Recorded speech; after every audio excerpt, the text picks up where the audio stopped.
La meva mare em va sorprendre l'altre dia. No em vaig adonar la veritat. Va treure el cap a la finestra de la meva habitació i em va preguntar què és el que m'estava passant.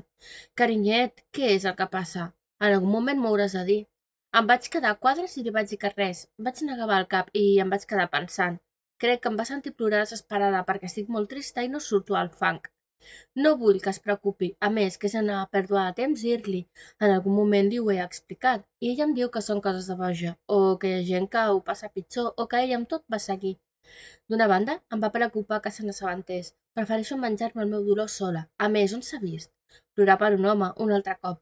I, per altra banda, és molt jovenet. L'única que li va donar esperança va ser el meu cor. D'altra banda, no puc parlar-li del meu sentiment, de voler dormir per sempre i anar al cel, perquè se suposa que hem de ser aquí, lluitar fins que s'esgotin els dies per mi, però de manera natural, perquè el que sigui ja vindrà. De moment, només em vaig quedar callada i vaig intentar no fer res que fes que se n'adonés que estava trista, perquè no m'agrada.